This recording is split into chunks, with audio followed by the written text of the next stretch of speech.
This is the Your Kick-Ass Life podcast, episode 44, with guest Kate Courageous. All resources and links you hear in this podcast can be found at yourkickasslife.com/44. This is the Your Kick-Ass Life podcast with Andrea Owen, a no BS guide to self-help and badassery. Because ladies, let's face it, life's too short for it to not kick ass. And here's your host, the girl who serves it up straight with a side of crazy, Andrea Owen. Hey, ass kickers! Andrea Owen here, very excited to bring you not only a colleague of mine, but a very, very good friend of mine, Kate Courageous. Kate has been on the Your Kick-Ass Life podcast before, way back on episode 13.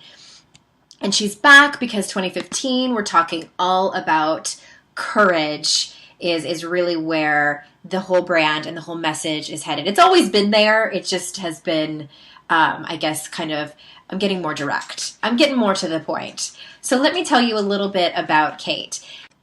Kate Courageous is a coach, writer, and speaker who teaches people how the practice of courage is revolutionary. Since 2009, thousands of people have visited yourcourageouslife.com to learn more about working with fear and practicing courage, with the core message being that when you're trying to eradicate fear or pretend that it doesn't exist, you're working against yourself. Her approach is a sexy, soulful combination of intuitive spirituality with brass tacks, pragmatic wisdom. She defines courage as feeling afraid, diving in anyway, and transforming. Kate is the author of the Courageous Living Program and the Coaching Blueprint, and is also the founder and leader of the Courageous Coaching Training Program. So without further ado, here is Kate. Hey, ass kickers. Andrea Owen here of Your Kick-Ass Life. This is episode 44 already. And I am here today. I am joined this evening with the lovely and famous Kate Courageous. Hey, Kate. Famous, huh? Hi. Yes. You're kind of a big deal like that, on the internet. Have you seen that magnet? I'm only famous on the internet. On the internet, yeah. I'm only famous in my head on the internet sometimes when I write a post that happens to resonate with people. So for about 24 hours, maybe. Yeah, for a few minutes. Oh, you guys, I am so excited to have Kate here. Kate and I, when she's not on a digital sabbatical, talk at least once a day, don't we? Yeah, we're in basically, contact. Except now we're talking about we have to bring it back with Voxer on the weekends. Yeah, and if you guys listening, if you don't know what Voxer is, I mean, this has changed the way I communicate with people. It's just an app. It's on iPhone and Android. It's free, and it's like a walkie-talkie, and it's amazing. And you can text and send pictures. Oh, let's tell the moms, because my biggest draw for Voxer, you have two small kids, both of whom are in school now, or Sydney is not in school full time. She's in preschool, but in September she will be. So you've got two small kids. I have a 7-month-old baby as of when we're recording this, and there's no way that I could possibly say, hey, Andrea, let's get on the phone at 1:00. Will that work for you? And we'll talk for an hour and it's going to be fine. So it's so yeah. to pop onto Voxer and leave a Vox for you and go, hey, I have this business question. And then I go and I change a poopy diaper and I'm dealing with some other stuff. And then I come back later and you've said, here's my 2 cents on it. It's so amazing for your mom. Yeah. And then you don't have to worry about actually calling the person, because sometimes you don't need to actually talk to them, but it's just the best invention ever. I love it. And especially, yes, you're right, great for moms. So I just adore you. And I know I've had you on the podcast before talking about the inner critic, and it was such a great episode. And so, with the new kind of theme in Your Kick-Ass Life, talking more and more about courage, of course I had to have you on. So thanks for being here. I'm happy to do it. I love it that more people are talking about courage. Yeah. The world will be a better place, hopefully. So my first question is, I'm really curious because I don't know the answer to this. I want to know, how did it come to be that you decided to base your entire coaching practice around courage? Okay. I will tell you that answer to that. It's actually a great story. I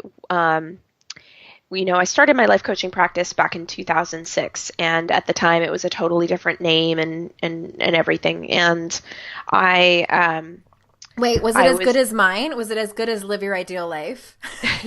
It was heal, grow, create. Nice. Okay. Yes. That's what it was. And like most coaches, I was not walking straight out of coaching school and making six figures. I know. I know. Imagine that. I needed to do what I, tell people all the time. You build your coaching practice one client at a time, just like you would if you were becoming a lawyer or a graphic designer or any other industry. And I was a college professor full time and was only making, like $35,000 a year doing that. So, and I say only because in California, $35,000 a year, I realize this could be like great money in some parts of the United States, but in California, outside of San Francisco, this was not, because rent was a killer. But I had this dream of spending a summer in Italy. So I basically scrimped and saved so that I could both pay my rent while I was away from my apartment in Italy for the summer, as well as, of course, pay for being in Italy for the summer. And it was super hard to do. And of course, I had a lot of fear along the way. What if I save up all this money and the trip is a total bust, or I'm bored, or I don't have fun? And I know that's kind of hard to imagine for the average tourist considering Italy, but I mean, once you actually, and I did find this out, of course, too, is like once you go to a place and you're there for a prolonged period, it you take yourself with you wherever you go. You're going to have good days and bad days and boring days and amazing days and, great gelato and crappy gelato. And it's just life. So I go there and I actually had an amazing time. And I posted on Facebook something about how I had such a great time and I wanted to carry it with me into the rest of my life. And somebody came along from the peanut gallery and posted after what I had posted in the comments, but do we have to go to Italy to have that? And I don't think so. And they were basically being this total wet blanket. And then they said something like, not everyone can afford to go to Italy. Well, the situation with this particular person is that I happen to know that they had a job they lived in a different part of the United States than me, where cost of living was a lot less. They had a full-time job that paid a lot more than me. I knew this for a fact, and came with 2 or 3 weeks of paid vacation every year. And I happened to know that her husband was somebody who made a lot of money as well.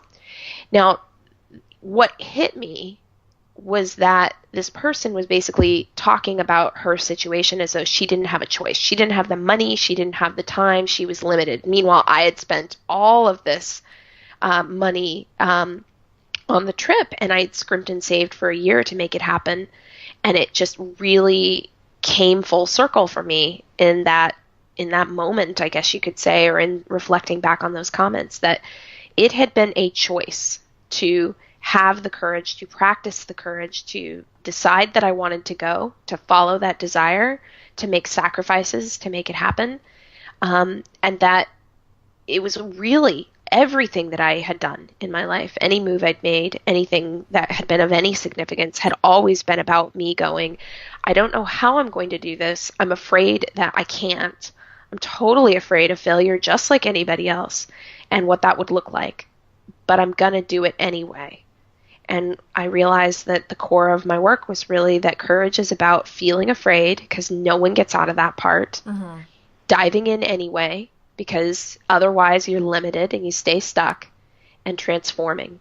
And whenever you choose to do the first two, the feeling afraid and the diving in anyway, you always transform, even if it's just an inch, even if it's just a little tiny piece of life that's changing. There's always some kind of a shift. So it was a huge life lesson for me in seeing that there are some people who do have money, who do have time, who do have resources, who do have this, that, and the other, and their fear is a real limiter. And that if you choose not to operate that way, life gets really pretty amazing. Wow, that's a great story. I never heard that before. Oh, and how did it become my coaching practice? Well, I came home and totally redid everything after that. That's the cap on the story, I guess, is I went, oh, courage is my thing. This is what it's about. And so breathe, heal, grow was no more, or whatever it was. No, I just, URL forwarding to a different place, and that was it. And I very shortly thereafter debuted an e-course called The Courageous Year. Awesome. Yeah, I saw that today, actually, when I was before. I won't tell looking people. at my internet archives. I won't. Yeah, I will just say I was looking at the internet archives and looking at old iterations of Kate's site and saw that. So that's so cool. Like I honestly was super curious about that when I was coming up with what are we going to talk about. And I'm like, I don't know that story about you. So it's really interesting, and I love that you said that. That yeah, there are the people that you can have all the resources, all the time, all the money, all the energy in the world, and if you are stuck in fear, then you're stuck in fear, and you'll stay there. Yeah, I mean, and I think that fear is really, I don't. It's interesting with this person that I'm thinking of. This whole thing, I've told this story so many times that if they knew who they were, they would have had to have said something by now, because I'm still in contact with them. So I don't think they have any idea the magnitude of this kind of wet blanket comment and how it changed my whole life. So in this very weird way, I'm very grateful to them and very compassionate, not in a pitying way though, not in a condescending, oh, this poor person who just doesn't get it, but just really compassionate around you know what though? Italy might not be my thing, but I know I have other places in my life where I'm still in the ongoing journey of, hey, this is a really scary, fearful thing for me, and I don't want to take action on it because it's so scary and fearful for me. And I bring consciousness to it all that I can, because that's all any of us can do. Yeah, I absolutely love that. And there's been kind of a theme, switching gears a little bit, there's been a theme that, I recently polled my audience in December. And I asked them, I gave them a choice of a few behaviors. And I asked them what was the one thing that they struggled with the most. And I was really surprised. I guess I didn't realize what a widespread problem it was. I was really surprised that so many women said isolation is one of the things that they do that's a behavior that doesn't serve them, thing they struggle with. And I did write a blog post about it. And I've been thinking a lot about it. And I think that one of the, also, tagging onto that, one of the struggles that women have is developing these friendships that are truly deep friendships. And I think it takes a lot of courage to do so, because it requires women to be vulnerable and to tell their story and to reach out when they need help, which is the biggest problem, right? They isolate, they don't reach out for help. So how do you think one practices courage in their friendships? What are some other ways? Reaching out. And I don't mean that to sound glib. I literally mean that it's about all the impulses that are saying, oh, I don't want to bother her with this problem, or if I talk about this when I'm having a bad day, it's going to make this person think that, I'm just like this sad schmuck who's just, can't get my shit together. And, all these little things that we think in our heads, we actually have to do something that's contrary to what all those voices are saying. And if anyone's wondering how I came up with those so readily, I mean, those are the two that leap to mind most frequently for me. I don't want to bug someone if they're trying to do something. Actually, if I can go another layer, I don't want to reach out and try to get help and then find that someone's too busy or too whatever they have going on in their life to help, which would then result in me feeling even more isolated, because that's a pretty lonely feeling. That's a risk we take. Yeah. Yeah. And then there's also the fear that if I vent about something that I'm super pissed about, someone's going to go, God, that Kate, she's an angry person. Or if I'm really sad and feeling that kind of not like clinical depression, hopeless, but that kind of things aren't getting better and I'm super down about it type of feeling, the fear that somebody's going to go, Kate, she's this, she's a fake, she's a fraud. What does she know about courage? Look at her. She's having this sadness and she's not able to pull herself out of it. It's basically the fear that people will think I live there. Yeah. So those are two. And part of that means counteracting some of the voices that come up. So inner critic voices, to which I would refer people to the podcast that we did before, because we really went pretty in depth about I'll put a link to that in the show notes. Yeah. And then I think too that there is something that I feel like I'm pretty engaged in lately is healing the past. Because if there's anything that has me hesitate to reach out and be more vulnerable, it's all related to past experiences that I've had. And most of us as women have had some pretty brutal treatment at the hands of other women. And that stuff stays with us. And it's a conscious decision that I try to enter into, to go, I'm not going to operate based on a past paradigm or a past set of circumstances or experiences. Very true. I'm glad that you pointed that out. And I think, when you said that, I thought quickly about my own experience there. And I think also what might happen is, yes, I think there are a lot of women out there that have a lot of pain from past experiences, that they've been betrayed, by, gossip and things like that. But I think for me, it wasn't so much that, is that I never really had those super deep friendships. And I own that was my fault. I built up walls. I never truly trusted anyone. And so I never had it. And so now, as I've gotten older, that was like in my 20s. And now that I'm closing in on 40 now, it's still, I still have to make like an honest to God effort. Like my best friend Amy has a really remarkable marriage. So I still find myself sometimes like, oh, I don't want to bring this to her. She's going to be thinking like, Andrea, why can't you just get your shit together? Why can't you just have this damn conversation with Jason? You know what I mean? Like, there are still times when I think that, and if I really, really was 100% honest about it, she's not thinking that, but I still have that voice that comes in and wants me to isolate. So it is so a practice. And I love that you always say, it's practicing courage. I think that's all of these things that we do. It's practicing reaching out and it's strengthening the muscle.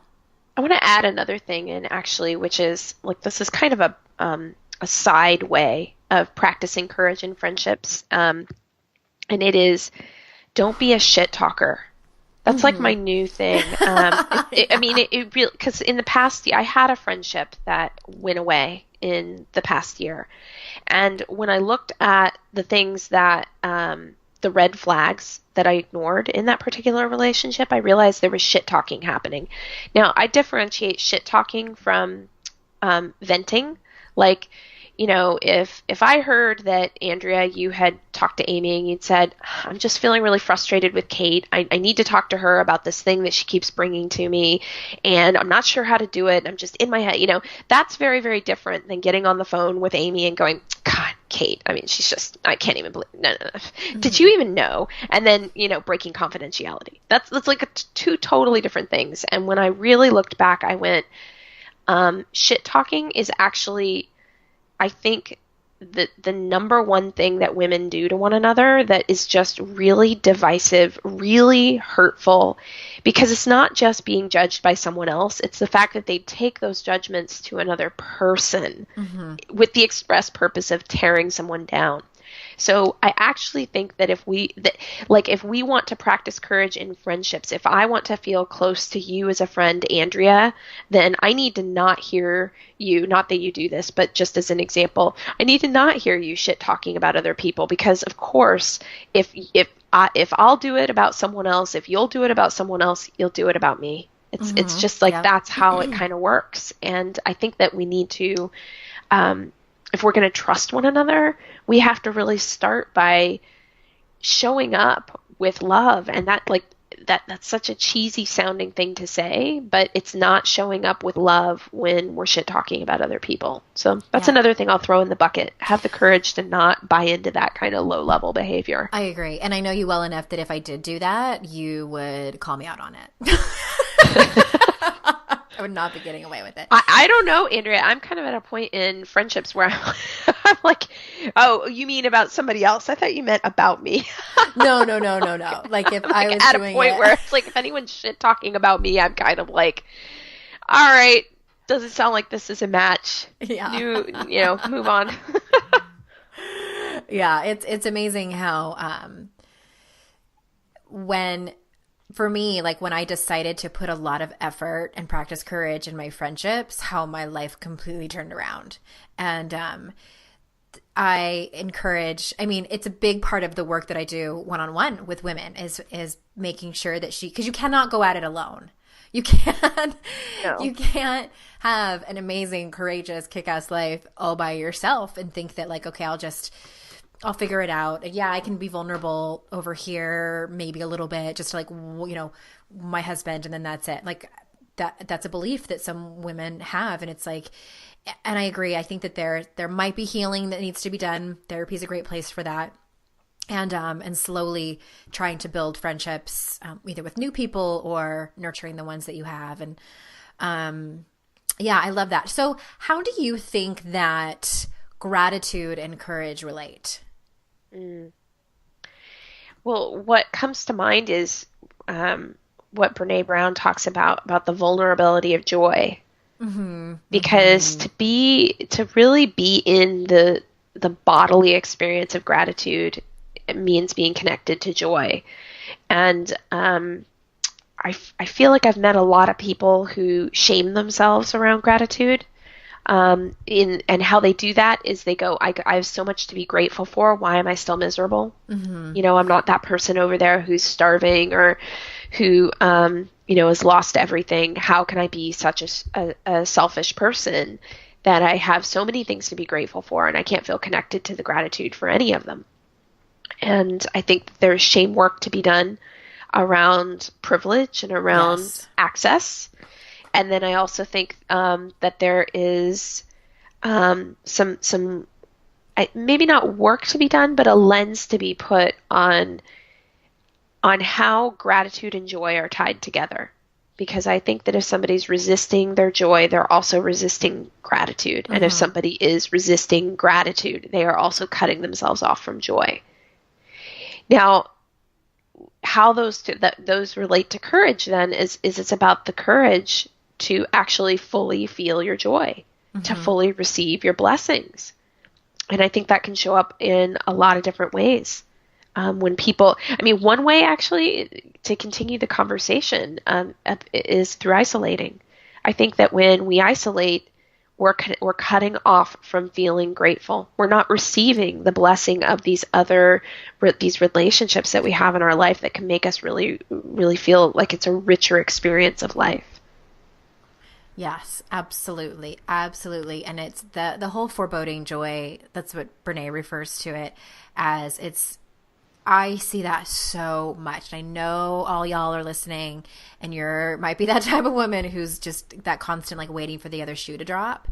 And, or you're so busy looking to the next thing on your to-do list that you do not stop. And I am guilty of this. Like I'm over here raising my hand. I'm like, this is something that I struggle with a lot is, I experienced it when I wrote my book. And Amy would like remind me and she's like, Annie, the coach I had at the time too, was just like, aren't you, how is it for you? And I'm like nodding my head. I'm like, yeah, it's great. It's okay.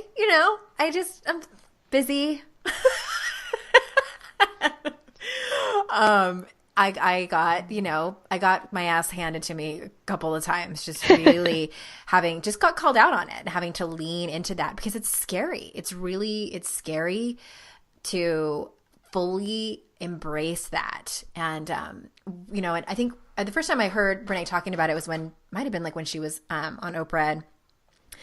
And I totally was on board with her when she said the hardest emotion for us to feel as human beings is joy. And, it's that whole thing like about our children, leaning over them and thinking about how much we love them and staring at them with tears in our eyes and a lump in our throat. And then the next minute thinking about something horrific happening to them. I would love to learn more about the psychology of that really, because I believe you, it takes a lot of courage to really lean into it. And that, my friends, is a practice and needs to be, really flexed. Yeah, I completely agree. I think it's a tough thing to do. And,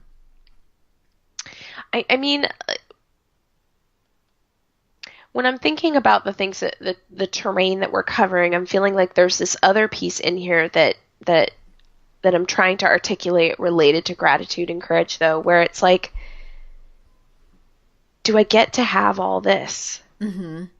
And that's maybe this is too much of something that I have personally struggled with coming into how I would answer this question. So maybe there's something even broader than what I'm about to share, but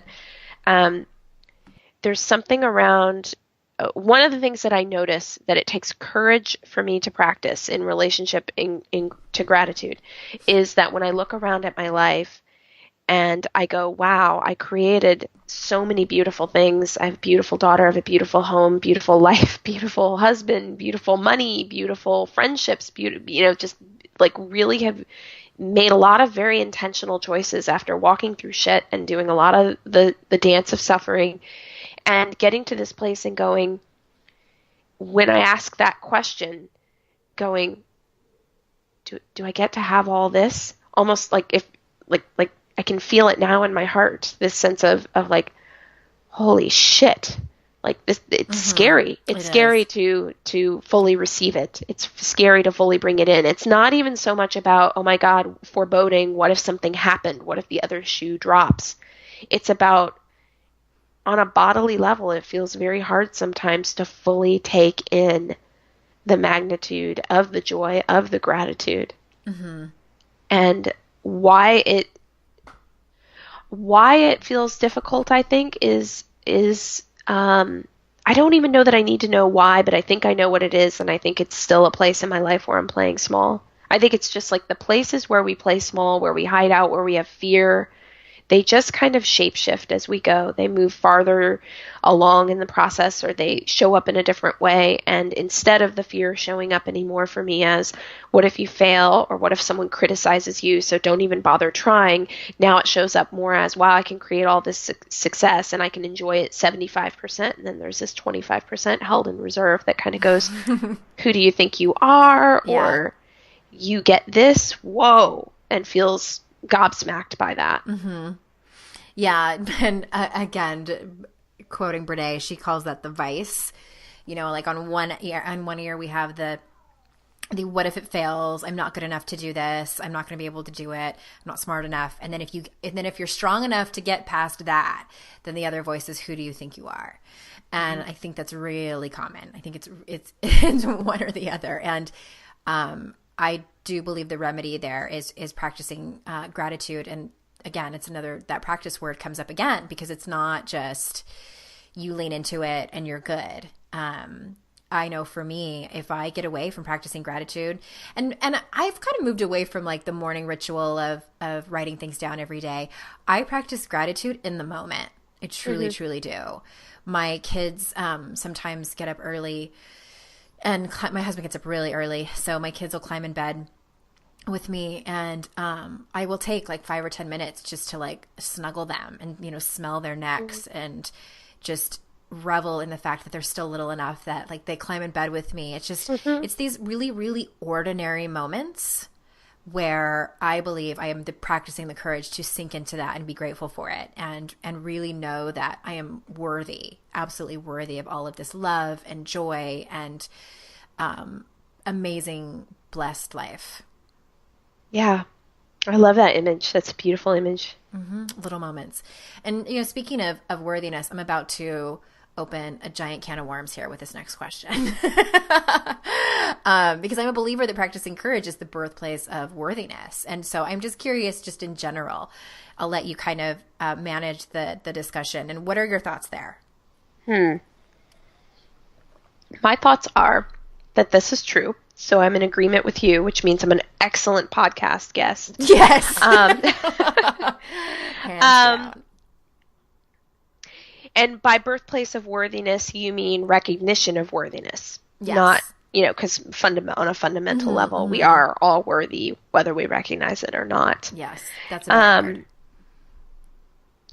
I think it's related to what we were just talking about. There's a way in which the practice of consistently saying, even though I'm afraid, I'm willing to continue to go after the things that I desire. That is an expression of your feelings of worthiness. That is an expression of your belief that your desires have merit, that the things that you'd like to create in the world are possible.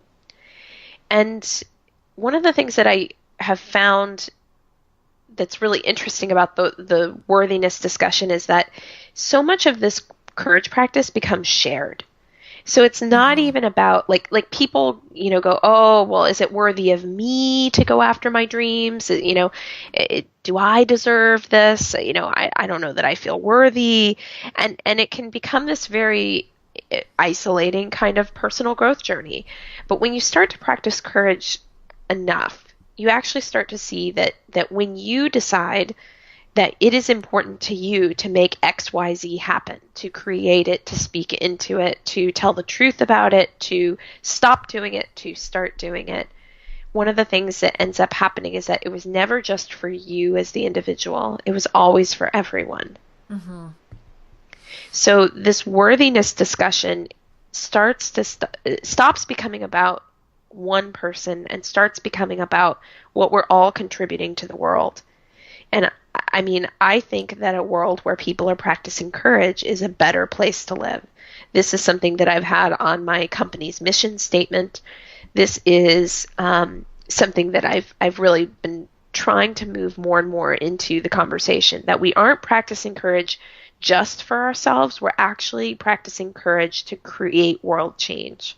Yeah. And world change, it doesn't mean we have to be the one person who takes on the task, and unless you want to, of course, of changing race relations. It doesn't mean that you have to be the one person who can, change some of the human rights atrocities that are committed around the world, or even stop world hunger. If you want to change the world, start with your own heart.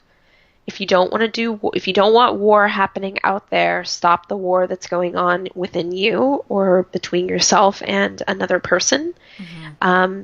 If you feel that whatever you feel your issue is out there, whatever your cause would be out there, make it personal, and the personal actually will become something that benefits other people.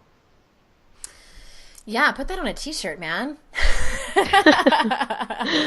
I love your philosophy on that. And it's funny, I'll tell you guys, when I was doing some market research and, I went to the national training with Brene Brown and her senior faculty, and I came back and I was like, everything I've ever taught, every message that I have, philosophy that I have about my own practice is based in courage. And so I came to you and I was like, hey, I'm pretty sure I'm going to be talking a lot more about courage in my coaching practice. I just wanted to run that by you, because you are Kate Courageous. And of course I said, how could you copy me? And that's what she said. Like, she was exactly like, nope. What I said, right? She's like, I've trademarked the word courage and no one can talk about it but me. I'm the authority. Well, I do feel I'm something of an authority. Yes, you are. But no, you were so gracious and you said, absolutely, the more people that are talking about and teaching practice, the practice of courage, the world will be a better place. Yeah, we're not doing this work. I mean, I'm not doing this work so that it can be like, Kate Swoboda was first. First place. That doesn't mean that we, that there aren't ethical discussions for life coaches in general, not you, but, I'm thinking of the situation with the mutual friend of ours. There are ethical discussions to be had about taking people, well, even Brene's work, actually, speaking of situations. I mean, people have taken Brene's work and co-opted it as their own and tried to commercialize it. And of course, those are always issues. But we need to have a bigger conversation about courage that becomes something that's really, really important to the world. And I think it's interesting that you said that people said the number one thing they struggle with is isolation. I think isolation is fear. Yeah. I mean, it's all basically things wrapped in fear. And what I've come to realize is the top three things. It's this, I call it like the triangle of isolation, control, and perfectionism. And that is all based in fear. And it's all rooted in an inner critic that is disempowering. And what we get from that triangle is not feeling enough. I'm so glad you brought up perfectionism, because I have this blog post that I wrote about how fearless is the new perfectionism. I hate It's like it. this whole idea of being fearless and you're gonna kick fear's ass and never have to deal with it again. And it's like it's this new perfectionism. Like instead, people go like, oh yeah, over there where I'm not afraid anymore, life is perfect. And Doesn't exist. it doesn't exist. I've never met anyone who doesn't feel fear. There are people who don't feel fear. And they're the same people that Brene talks about in many of her lectures.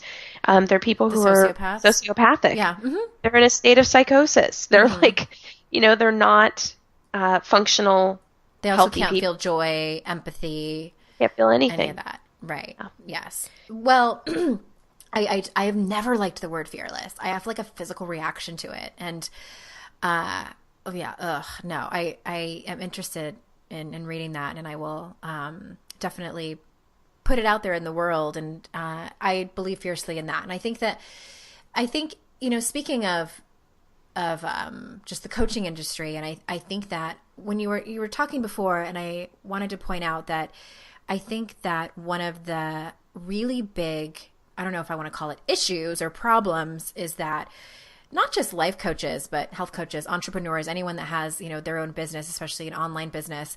Because I work with a lot of, I know you do too. I mean, you train coaches now, and what I have seen holds people back the most. I'll get a client, and we're talking systems, we're talking logistics, we're talking marketing, and they're dragging their feet, and I know what's happening. It's a worthiness issue. They're so afraid of putting themselves out there, and they keep asking me like, "How did you do it?" And I just. And this is it's a personal thing for me. I had worthiness issues for so long, and I had a breaking point, and y'all know my story. Like, I had a breaking point where I drew the line in the sand and I said, no more. There is no other option for me. I cannot live like this anymore. But that's not everybody's story. And I think that, I'll tell you what, there was a lot of therapy involved. Like, it's not just like I woke up all by myself and was like, yeah. No, there was a lot of therapy involved. And so I think that, if you are in that position where you're a coach or, you're an entrepreneur and you're having issues and you can't get your business off the ground and can't figure out why you don't have the confidence to put yourself out there, I suggest really there's probably a lot of healing that needs to be done. And it comes down to, underneath all those layers, it's might be about worthiness. Oh yeah. I mean, I run the coachingblueprint.com site for marketing for life coaches, and I created a Coaching Blueprint business manifesto. And one of the items on the manifesto, which is kind of like the 10 points that I think are most critical for life coaches around marketing, is if you want your clients to live better lives, you've got to live a better life. Mm-hmm. Walk your talk, baby. Yeah, and I mean it's always a matter of walking the talk, because new situations arise. It's not like any of us go, oh yeah, I worked on perfectionism a little bit in 2014. I think I'm good on that. Yeah, check that off the list. I don't deal with it anymore. Comparisons. Yeah, I don't really deal with that anymore. Like, I tend to think a more honest thing would be for people to say that isn't something that is triggering me at the moment. Mm-hmm, right. Then I don't deal with that Tuesday. anymore. Yeah. Yeah, exactly. Oh gosh, thank you so much for all your wisdom today. And yourkickasslife.com/44 is where you can see the show notes and any links to anything we talked about in this podcast. But Kate, tell everyone what you got going on right now this time of year, and where they can find you. It is an ever-revolving deal. I'm over at yourcourageouslife.com. That's where I primarily write about courage. Registration for my coaching training program is closed right now. Womp womp. But if someone is interested in knowing when it's open again, they can head to courageouscoachingtraining.com. And of course, you can learn about my perhaps courageous approach to marketing over at coachingblueprint.com. Yes, and I fully endorse anything Kate does. And y'all, 7 days of courage, the Kick-Ass Courage Project, 7-day challenge starts on Sunday. That's in a few days. So if you haven't signed up already, and there's a contest involved as well where you can win amazing prizes, which I am going to have a hard time giving up really cute mantra band and candles, Godiva chocolates, my book, a really awesome tank top. But head on over to... I love how you do that. I want to know what the awesome tank top is. It says, "Damn, it feels good to be a badass." Yes. All right. That I would have a hard time getting rid of that too. You can head on over to yourkickasslife.com /7-day challenge and sign up there, or just it'll all be in the show notes. And definitely, if you don't follow Kate, go over to her blog, read everything she's ever written, and follow her. And her baby is seriously like the cutest thing ever. I cannot, it like pains me that I have not met her in person to be able to squeeze her face. Oh, I had nothing to do with it. She is, I can't stand it. She's just getting cuter as the months roll on too. Do you want to squeeze my face? Am I that I would. I will. And I did get to see you soon, so squeeze your face. Well, thank you so much for having me on, and a huge and hearty thank you to you for doing the work that you do. I'm like so glad that you are bringing all of the things that we're talking about right now into an actual environment later this year where people can actually practice them with other people. It's like, stop reading about it in books, man. Like, get in there and actually practice it with other people. With real humans. Do it. Yeah. Instead of our phones. Okay. Exactly. All right, everybody. Thank you so much. yourkickasslife.com /44. And I will see you next time. See you later. Bye-bye.